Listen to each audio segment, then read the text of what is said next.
প্রিয় ছাত্রছাত্রীবৃন্দ, আসসালামু আলাইকুম। আজকে আমরা পৃথিবীর একটি গুরুত্বপূর্ণ ভূমিরূপ পর্বত নিয়ে আলোচনা করব। বিশেষ করে পর্বতের শ্রেণীবিভাগ এবং মানব জীবনে পর্বতের কি প্রভাব রয়েছে, এই বিষয়গুলো আজকে আমাদের আলোচ্য বিষয়।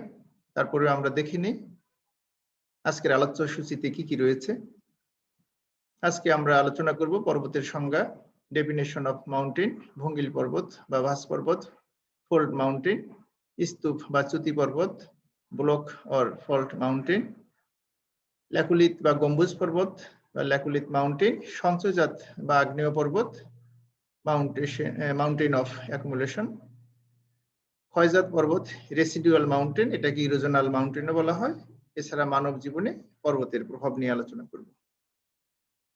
সৃষ্টির শুরুতে পৃথিবী ছিল একটি জ্বলন্ত গ্যাসীয় পদার্থ এবং সূর্যের বিচ্ছিন্ন অংশ থেকে এই পৃথিবীর সৃষ্টি।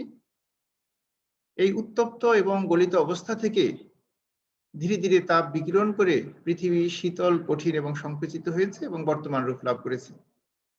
উত্তপ্ত পৃথিবী শীতল হওয়ার কারণে এটা সংকুচিত হয় এবং এর ভূপৃষ্ঠ উঁচু নিচু হয়ে বন্দুর প্রকৃতির ভূমিরূপের সৃষ্টি করে। আর পর্বত হচ্ছে পৃথিবীর সবচেয়ে উঁচু ভূমিরূপ। প্রথমে আমরা পর্বতের সংজ্ঞা নিয়ে একটু আলোচনা করি।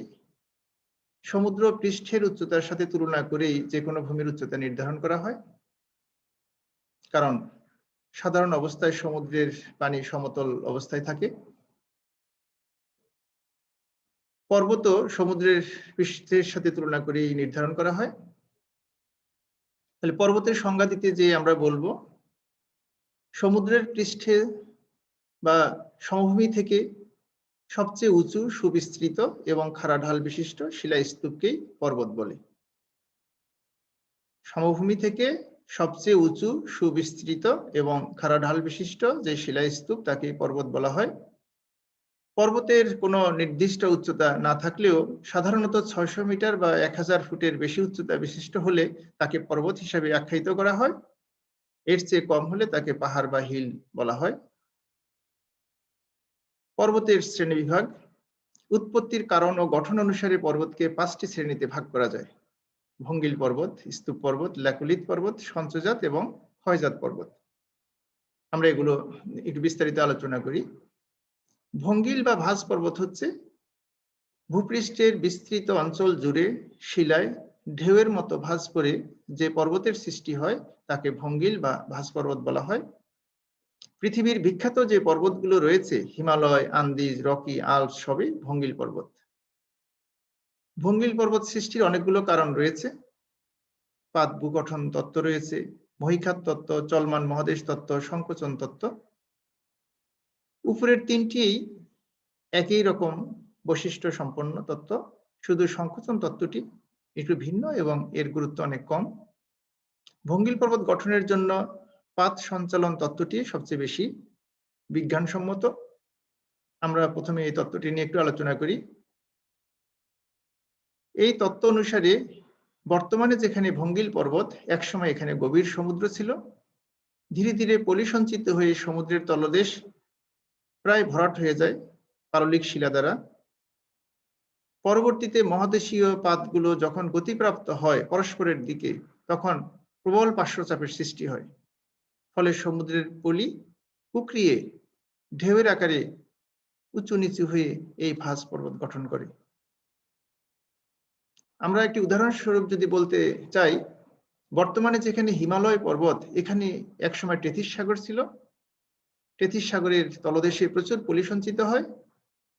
পরবর্তীতে অঙ্গার ল্যান্ড এবং গন্ডোয়ানা ল্যান্ড নামে দুইটি মহাদেশীয় পাত যখন পরস্পরের দিকে এগুতে থাকে, তখন পার্শ্বচাপের দ্বারা টেথিস সাগরের পলি কুঁকড়িয়ে এই হিমালয় পর্বত গঠিত হয়।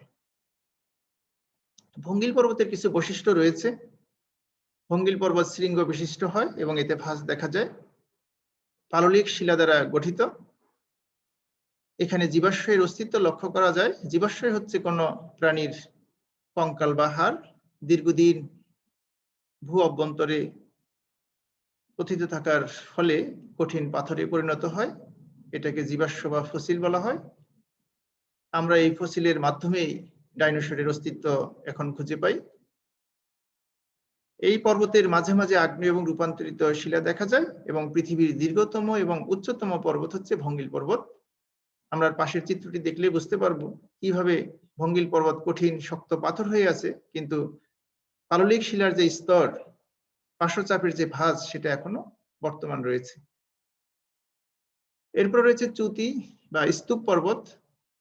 ভূ আলোড়নের ফলে অনেক সময় ভূত্বক ফেটে যায়, অনেক সময় এই ফাটল বরাবর মধ্যবর্তী শিলা পার্শ্বচাপের দ্বারা উপরের দিকে উঠে যায়, অথবা মধ্যবর্তী শিলা স্থির থেকে দুই পাশের শিলা নিচের দিকে নেমে যায়, ফলে মাঝখানের যে উঁচু অংশ পর্বতের ন্যায় দাঁড়িয়ে থাকে তাকে স্তূপ পর্বত বলা হয়।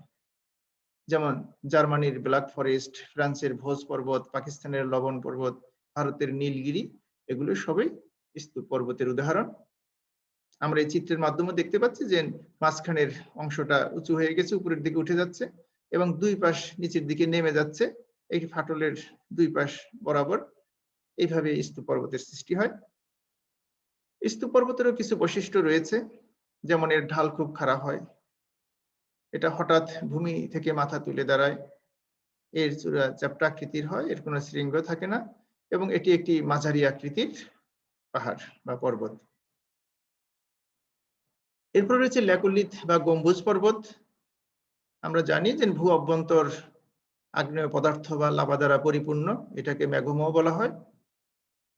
অনেক সময় এই লাভা ভূপৃষ্ঠের বাইরে আসার চেষ্টা করে, কখনো কখনো এই লাভা ভূপৃষ্ঠের বাইরে না এসে ভূপৃষ্ঠের সামান্য নিচে জমাট বাঁধে এবং ধীরে ধীরে ভূমিটা উঁচু হয়ে পর্বতাকার ধারণ করে, এটাকে বলা হয় ল্যাকুলিথ পর্বত। যেমন যুক্তরাষ্ট্রের ব্ল্যাক হিলস এবং হেনরি পর্বত ল্যাকুলিথ পর্বতেরই উদাহরণ। ল্যাকুলিথ বা এই গম্বুজ পর্বতের কিছু বৈশিষ্ট্য রয়েছে। এটা গম্বুজ আকৃতির হয়, ঢাল সামান্য খাড়া, উচ্চতা ও বিস্তৃতি কম, এর কোনো শৃঙ্গ থাকে না, নিচের কঠিন শিলা মুক্ত হলে এর পৃষ্ঠ মসৃণ হয়। অনেক সময় ক্ষয়কার্যের মাধ্যমে উপরের নরম শিলা যখন অপসারিত হয় তখন মসৃণ কঠিন ল্যাকুলিথ পর্বত দৃষ্টিগোচর হয়। এরপর হচ্ছে সঞ্চয়জাত বা আগ্নেয় পর্বত। এটাও আগ্নেয়গিরির লাভা দ্বারাই গঠিত হয়। ভূ অভ্যন্তরীণ লাভা যখন ভূপৃষ্ঠের বাইরে এসে সঞ্চিত হয় তখন যে পর্বত গঠিত হয় তাকে বলা হয় সঞ্চয়জাত পর্বত। আগ্নেয়গিরির লাভা সঞ্চিত হয় বলে একে আগ্নেয় পর্বত বলা হয়। আমরা সহজ কথায় মনে রাখবো যে ভূ অভ্যন্তরীণ লাভা ভূপৃষ্ঠের বাইরে এসে সঞ্চিত হয়ে যে পর্বত গঠন করে তাকে বলা হয় সঞ্চয়জাত বা আগ্নেয় পর্বত। যেমন ইতালির ভিসুভিয়াস, জাপানের ফুজিয়ামা, হাওয়াই দ্বীপের মাউনা লোয়া প্রভৃতি।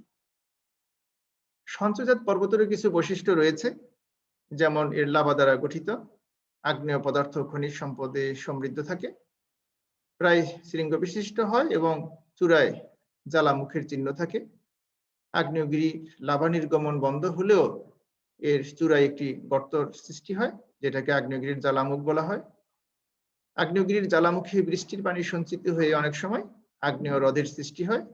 এই স্বচ্ছ পানির হ্রদ দেখতে অনেক পর্যটক ভিড় করে, যেমন ইতালির ভিসুভিয়াস এবং জাপানের ফুজিয়ামা। এর ঢাল খাড়া হয়।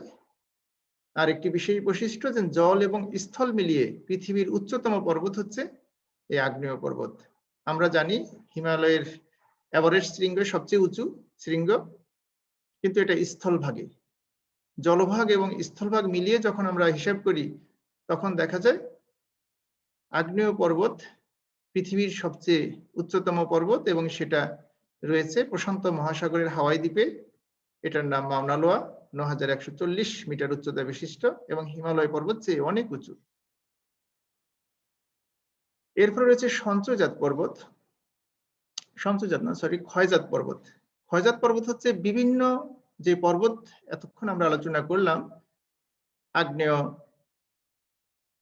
ভঙ্গিল, স্তূপ এবং ল্যাকুলিথ, এই পর্বতগুলো বিভিন্ন প্রাকৃতিক শক্তির দ্বারা ক্ষয় হয়ে অবশিষ্ট যে অংশ পর্বতের ন্যায় দাঁড়িয়ে থাকে তাকে বলা হয় ক্ষয়জাত পর্বত।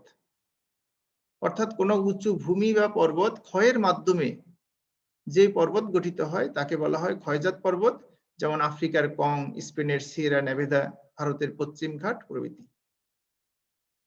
ক্ষয়জাত পর্বতেরও কিছু বৈশিষ্ট্য রয়েছে, যেমন এখানে ক্ষয়ের চিহ্ন বর্তমান থাকে, এটা মসৃণ হয়, উচ্চতায় বেশি হয় না। এই পর্বতের মূলে রয়েছে ভঙ্গিল, স্তূপ, ল্যাকুলিত বা আগ্নেয় পর্বত। আর প্রাকৃতিক শক্তির দ্বারা ক্ষয় হয়ে এটা সৃষ্টি হয়।